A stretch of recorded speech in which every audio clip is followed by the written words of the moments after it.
Aming Diyos Ama, muli kami ay nagsusumamo sa inyo, Lord God, nagpapakumbaba, mihiling na inyong paglilinis, na inyong kapatawaran, at ang paggabay ng inyong banal na spirito, na siya magbibigay ng kalakasan, Panginoon, sa inyo pong alipin, sa inyo pong servant, para po maibahagi ang mensaheng ito. Salamat, Panginoon, sa sulat ni Apostol Pablo sa libro ng Roma. At ito po ang aming inaaral at muli ay aming pong titingnan ang ilang bahagi po ng chapter 11 para po makita namin ano po ang inyong gusto iparating sa amin sa mga passages na ito. Purihin ka, itong aming samudalangin sa pangalan ni Jesus. So tayo ay dadako na sa Romans 11 verse 25 to 26. Romans chapter 11, verse 25 to 26. Okay?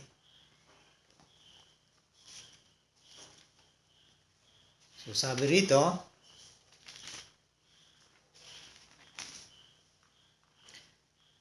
I do not want you to be ignorant of this mystery, brothers and sisters, so that you may not be conceited. Israel has experienced a hardening in part until the full number of the Gentiles has come in. And in this way all Israel will be saved. As it is written, the deliverer will come from Zion. He will turn godlessness away from Jacob. Yan. So 2 verses lang ang ating pong aaralin ngayong gabing ito. Now, noong 1967, nagkaroon po ng gera na kung saan ay muling nilusob ng mga Israeli forces ang Jerusalem at ito ay kanilang nakuha. Okay? At ito pong pangyayaring ito, marami po sa mga nag-aaral ng Biblia, bukod sa naitatag na ang bansang Israel noong 1948, na tinanggap sila ng United Nations bilang isang bansa, ay dito po sa mga sumunod na mga gerang kinasangkutan ng bayan ng Israel, at dito nga sa 1967 na muli nilang nakuha ang Jerusalem, marami po sa mga nag-aaral ng propesiya, nag-aaral especially ng tinatawag na eschatology o yung end time prophecies o yung mga magaganap o mangyayari sa bago ang pagdating ng Panginoon. Ang ilan, sabi nga, hindi sila naniniwala na ito ay may kahalagahan patungkol po sa tinatawag na redemptive historical significance. Ang iba naman ay binigyan talaga ito ng diin at sinasabing mukhang eto na at mukhang babalik na ang Panginoon. At dahil dito ay marami ang tumingin sa mga current events, especially yung mga nangyayari sa Israel. At ito ngayon ang ating titingnan sa salitang ating nabasa. Ang tanong na meron pa bang kumbaga kinabukasan o future para po sa tinatawag na ethnic Israel o ang bayan ng Israel o itong bansang Israel. Meron pa ba siyang gagawin sa bayan ng Israel sa hinaharap? Lalo na sa tinatawag na end times or yung eschatology, yung mangyayari bago dumating ang Panginoon. So dito makikita natin po in-address ni Apostle Paul sa Book of Romans, specifically dito sa chapter 11, ang patungkol po sa kanyang mga kabaro, ang kanyang mga kapatid na mga Israelita. At dito nga, sinabi niya na sa verse 25, for I do not desire, brethren, that you should be ignorant of this mystery, lest you should be wise in your own opinion.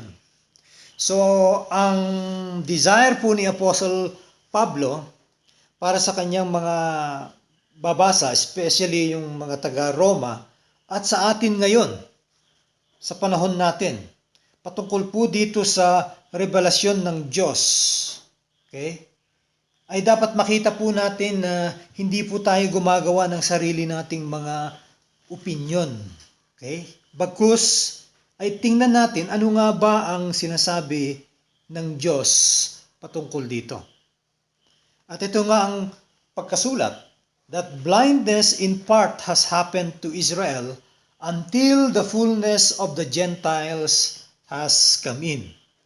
So may panandaliang pagkabulag sa parte ng mga Israelita hanggang sa ang kabuuan ng mga hentil ay dumating.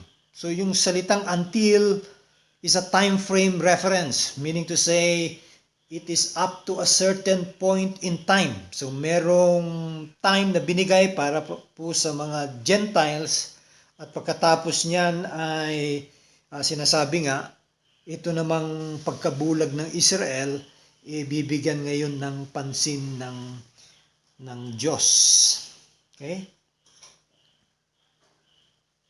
So, pag sinasabi ni Apostle Paul na itong blindness na to ay nangyari sa bayan ng Israel, sa mga Hudyo, hindi ibig sabihin na ito ay forever, na ito ay tuloy-tuloy na. Mula nung, kumbaga nung time na nagkaroon po ng paglusob ang emperor ng Roma, at sabi ko nga naging madugo ang pangyayaring yun. Pero sabi nga may ilan pa rin na mga Hudyo ang nakaligtas. Muntik na silang maubos that time dahil nga napaligiran sila at talagang balak na silang pulbusin. Na nawasak ang mga tawag nito, mga pader na kung saan yun ang naging protection nila. Okay?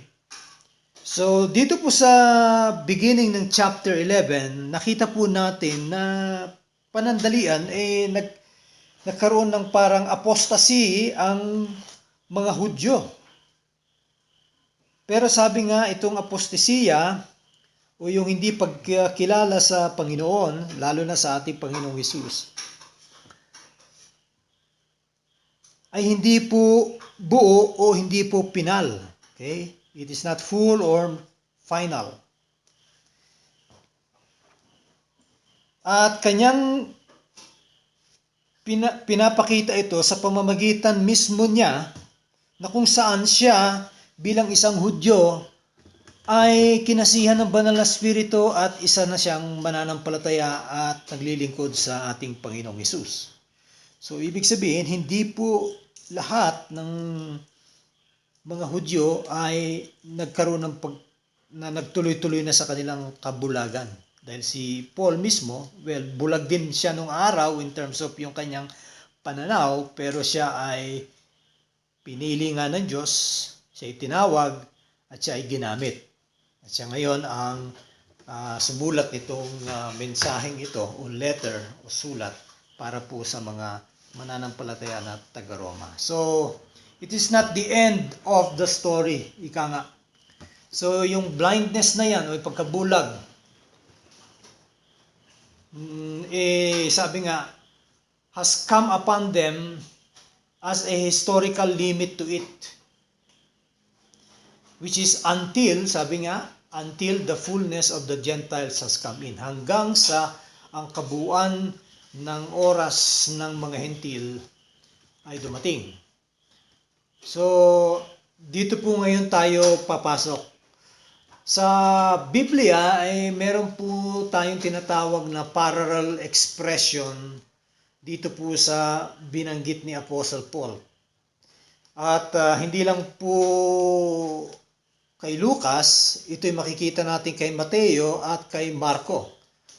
At ang sinasabi ko ay patungkol nga ito sa kung ano ang mangyayari sa hinaharap. So maraming mga scholars ang may iba-ibang mga interpretasyon regarding this at ibibigay ko yung mga ilan sa mga ito. Okay? At dito natin makikita ito sa Luke 21. Kung pupunta kayo sa Luke 21, basahin niyo na lang po mamaya yan. Sa Luke 21 o kaya sa Matthew 24 at sa Mark 13. Okay? Yan yung tatlo. So aking binasa kanina at tiningnan ko nga. So sa Luke 21, ito po ay naglalaman ng mga importanteng mga propesiya patungkol po sa mga mangyayari sa hinaharap at si Jesus mismo ang siyang nagsasalita. Okay? So, ito po ay nangyari bago pa ipinako ang ating Panginoong Jesus sa krus ng Kalbaryo. Na-predict po ng ating Panginoon yung pong mangyayari sa templo na kung saan ang mga bato ay hindi nga sabi magkakapatong-patong sa isa't isa. Meaning to say, there's going to be a destruction of the temple of Jerusalem. At nangyari nga po yan, yung sinasabi ko noong AD 70, nung nilusob po ng Roman invaders ang Jerusalem. Okay?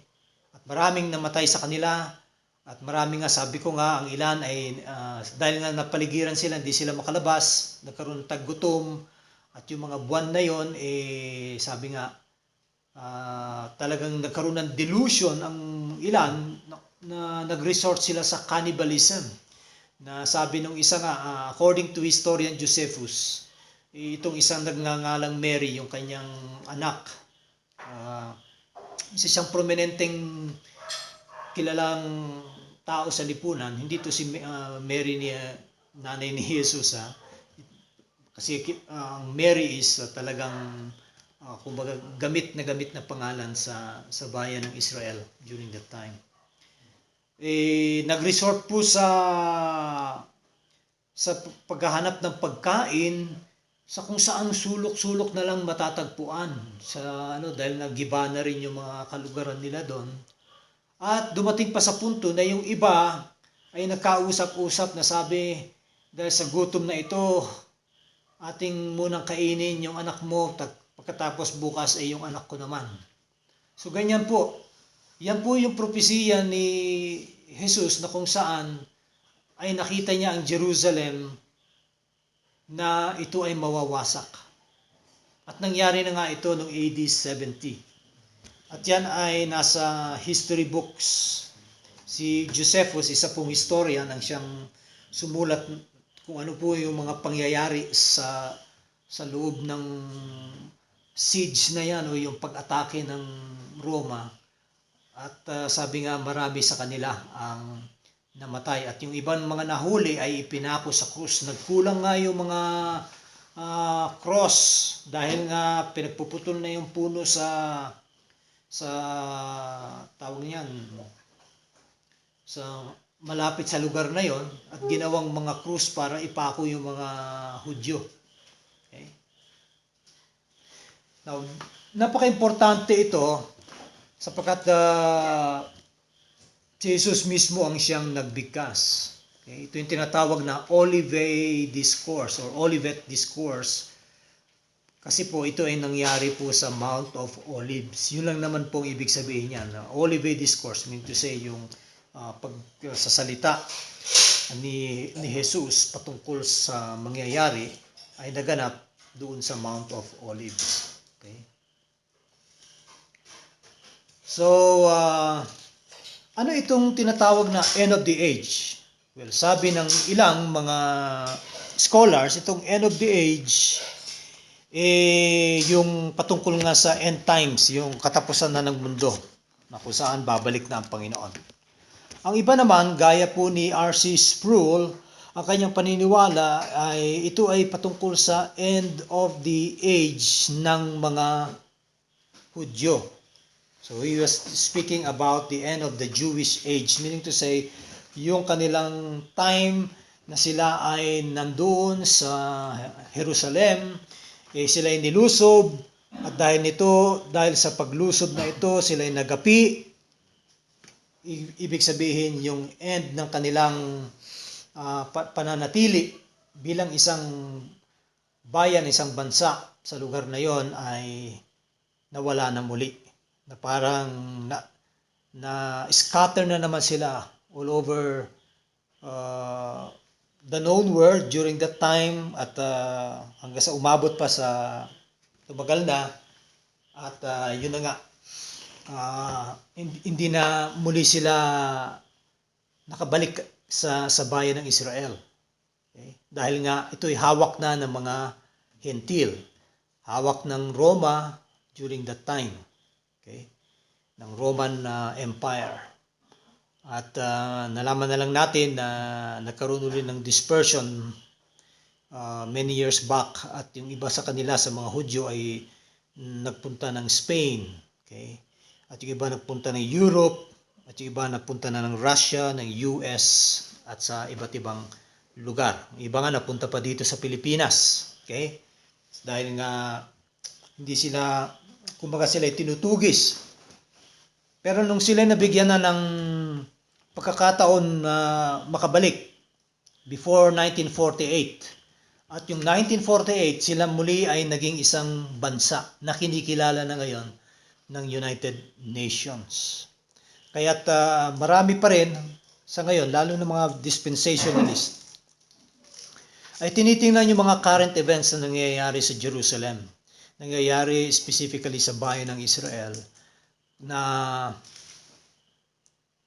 kanilang idinidikit sa tinatawag na turong eschatology o yung end time prophecies na makikita natin sa Biblia. Okay?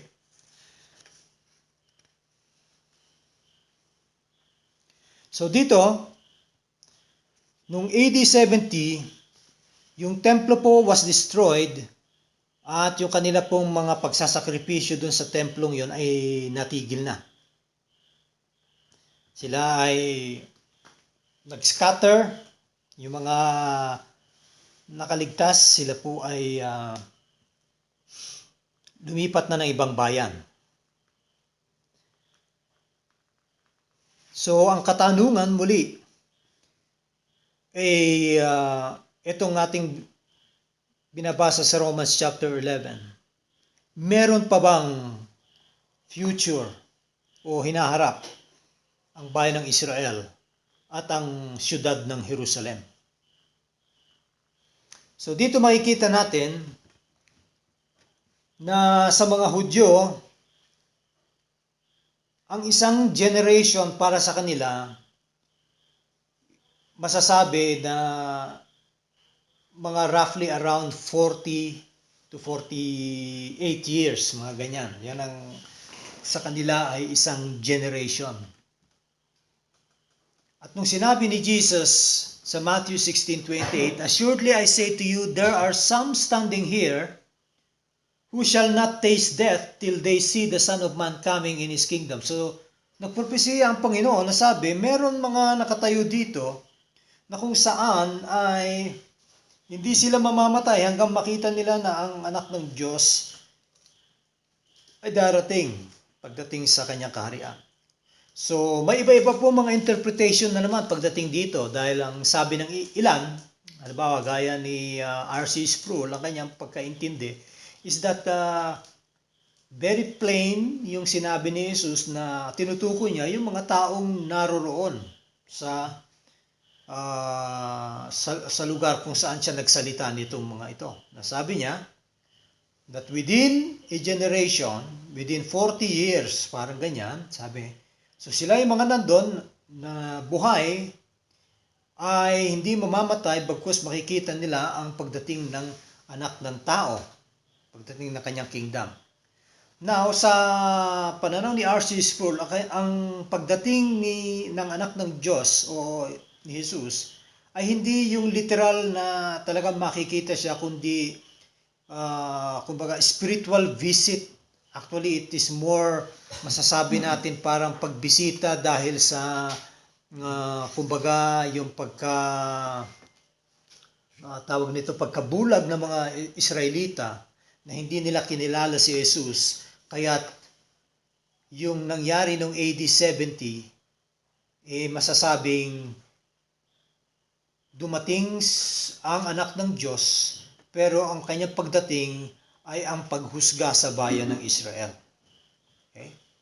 Ang sabi naman ng ibang mga scholars, ito pong sinasabing this generation ay sinasabi ni Jesus na future pa, na yung henerasyon na yon ay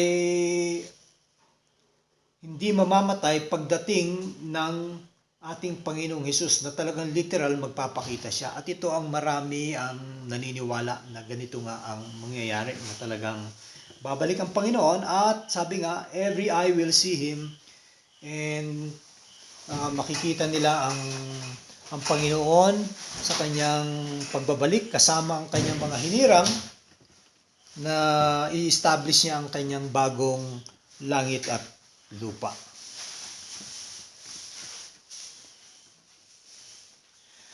Babalik lang po ako sandali doon po sa pangyayari sa AD 70.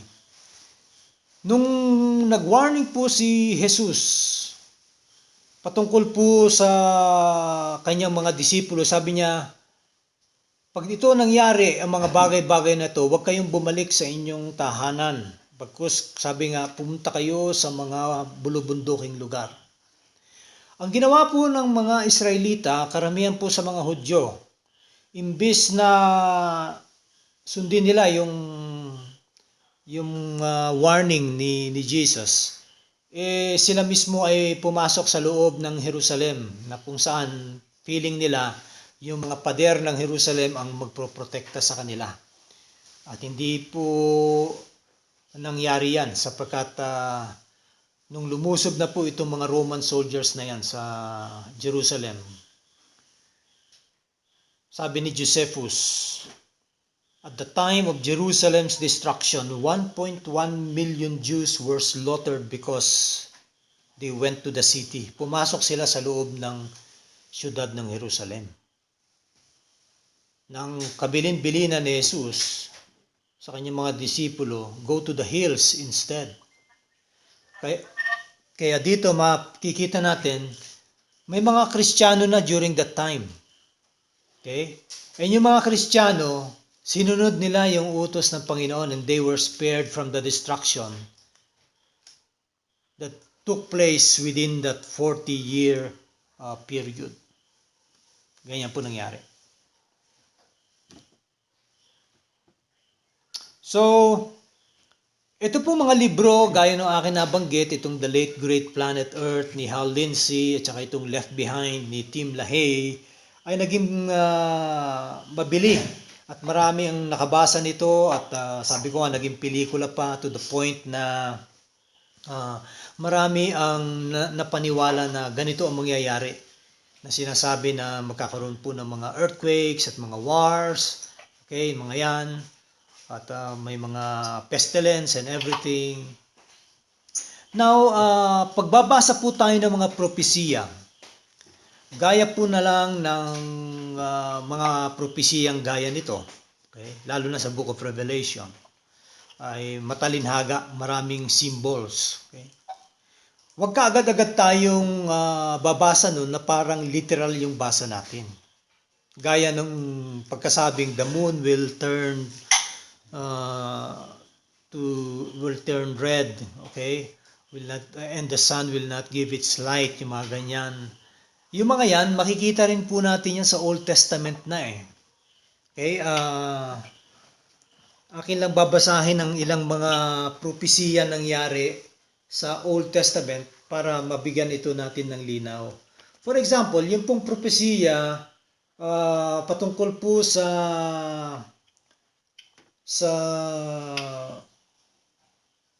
Babylon, okay? Sa Babylon. Ito po ay nakalagay sa Isaiah 13, okay? verse 9 to 10, at saka sa Isaiah 34, verse 3 to 4. Nakalagay po yung katagang ganito, "Behold, the day of the Lord comes, cruel with wrath and fierce anger, to make the land a desolation and to destroy its sinners from it. For the stars of the heavens and their constellations will not give their light. The sun will be dark at its rising, and the moon will not shed its light. Therefore, I will make the heavens tremble, and the earth will be shaken out of its place at the wrath of the Lord of hosts in the day of his fierce anger." So dito makikita natin, hindi naman po nangyari ito na nagkaroon ng phenomenon na hindi nagbigay ng liwanag ang mga bituin sa langit o ang buwan sa kalawakan. Bagkus ito isang imagery na ginagamit po ng mga manunulat ng araw na kung saan ay kilala po ng mga Hudyo ang ganitong klase ng pananalita. Okay? So ito po ay patungkol po sa judgment ng Diyos para po sa Babylon. Okay? Isa po lang ito sa mga figure of speech at paggamit mo ng tinatawag na cosmic language to describe God's intervention in history and His sovereign rule of all nations. Pagpapakita lang po ito na ang Diyos ang siyang gagawa ng paghuhusgang ito. So not necessarily na literally yung pagbasa natin mangyayaring ganun. Okay? So mag-iingat po tayo pagdating po sa mga propesiya. Ganyan. Kaya rin po dito sa Ezekiel 32. Okay? Nakalagay din dyan sa yung propesiya. Sabi, "Son of man, raise a lamentation over Pharaoh, king of Egypt." So ito patungkol po sa Egypt. "And say to him, when I blot you out, I will cover the heavens and make their stars dark. I will cover the sun with a cloud, and the moon shall not give its light." So andun na naman yung ganong klase ng pananalita o panunulat. Si Ezekiel nagpro-proclaim lang po ng lamentation about the king of Egypt because of the evil his kingdom has done. So another cosmic terminology ang ginamit dito ni Ezekiel. Kaya ang mga Hudyo nung panahon po ni John, dahil si John ang sumulat ng Book of Revelation, marami pong mga matalinhagang mga kataga na siya ay nasulat. At ito ay binanggit niya sa pamamagitan ng kanyang vision na nakita na binigay sa kanya ng ating Panginoong Hesus. So marami po dyan, pagdating po sa Book of Revelation, symbolic. Kaya wag po nating titingnan yan na literal. Okay? So tayo magpapatuloy. Babalik tayo ngayon doon sa usapin na meron pa bang future ang bayan ng Israel? Okay? So dito makita natin na hindi pa nga tapos ang Diyos sa bayan ng Israel. Ang sabi nga ng mga Reformed theologians, wala pong dalawang agenda ang Diyos. Anong ibig sabihin ng dalawang agenda? Na isa ay patungkol sa mga Hudyo at isa naman para sa mga Hentil. Na yan ang mga paniniwala ng mga dispensationalist na kanilang paniniwala is that pag natapos na itong mga Gentiles at mararapture na sila, yung secret rapture, sila mawawala, ay doon naman ididil ng Diyos ang bayan ng Israel at ang bayan ng Israel gagamitin niya para sila naman ang magbalita nitong magandang balita ng kaligtasan. Sila ngayon ang magpapahayag nito. At doon nakikita ngayon tinatawag na 144,000 sa Book of Revelation, and they say these are the Jews during the 7-year tribulation period.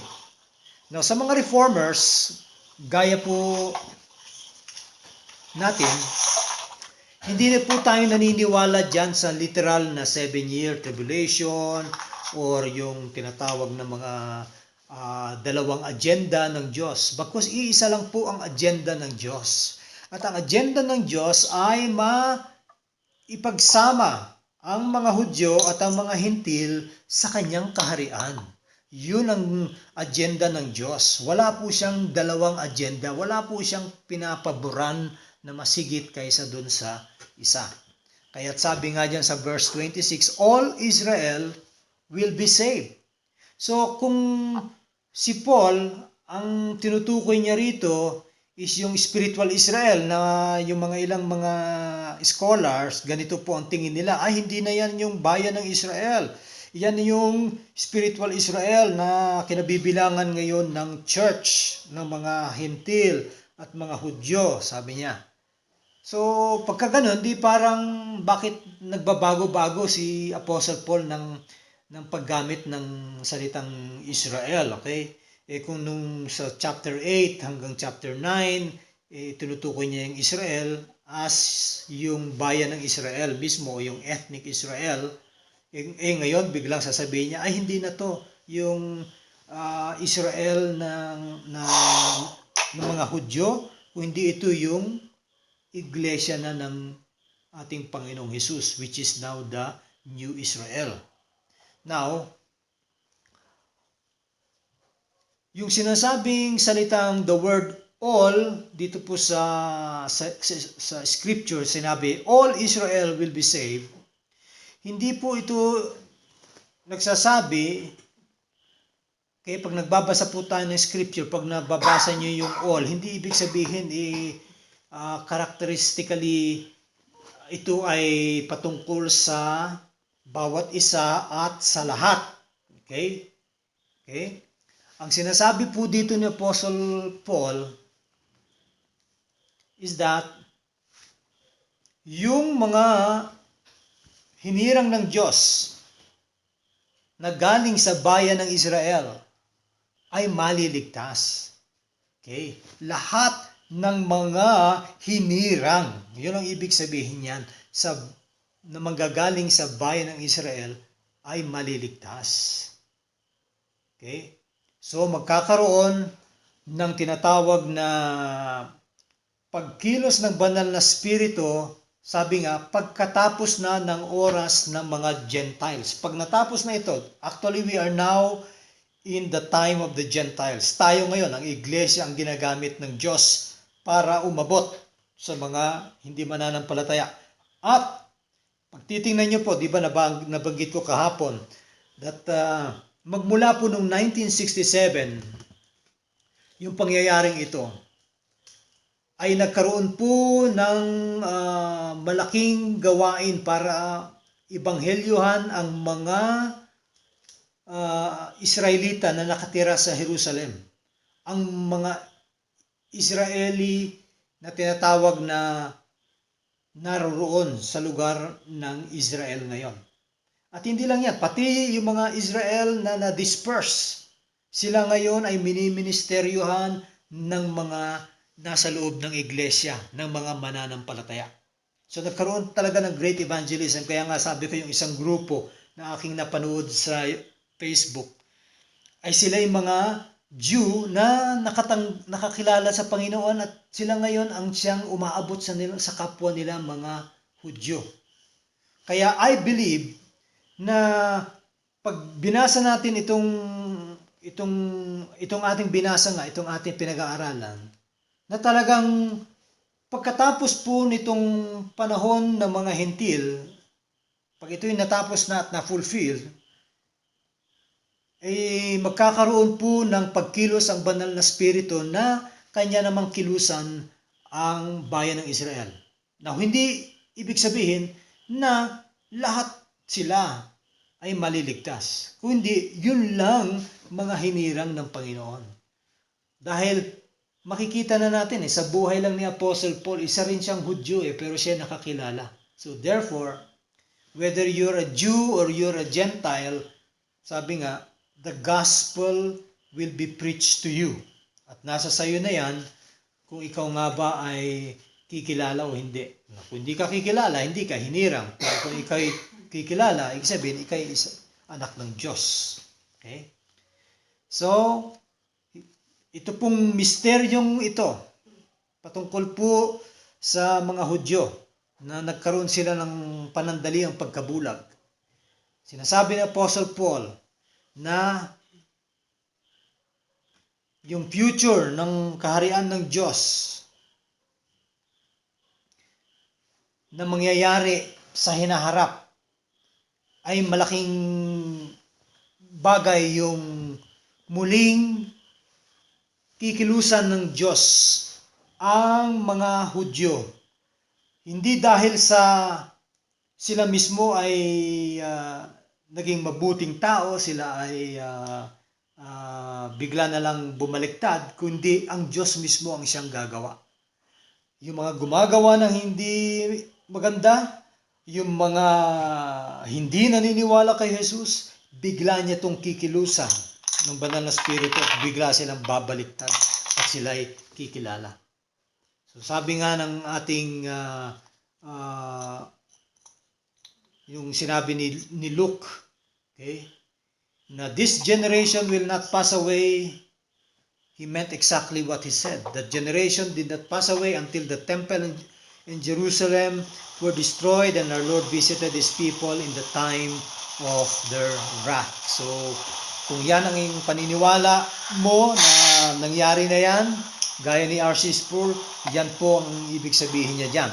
Pero kung ang paniniwala mo, yung itong generation na ito will not pass away, it means that nagsasalita si Jesus na yung generation in the future ay hindi mamamatay hanggang sa makita nila, sabi nga, na muling magkakaroon ng paglusob doon sa templo, sa Jerusalem, at kung saan ay mapapaligiran na naman po ang bayan ng Israel, at ito marami ang mga dispensationalist na naniniwala sa ganito. So, wala po nakakaalam kung ano yung mangyayaring, kung alin dito sa dalawa ang magkakatotoo, pero rest assured, sabi nga, may pagkilos na gagawin ang Diyos sa bayan ng Israel. At the same time, patuloy niyang gagamitin ang iglesia ng Panginoon hanggang sa ang pinakahuling hinirang ng Diyos ay maligtas at madala sa kanyang kaharian. So dito tayo magtatapos. Magandang gabi po sa inyong lahat.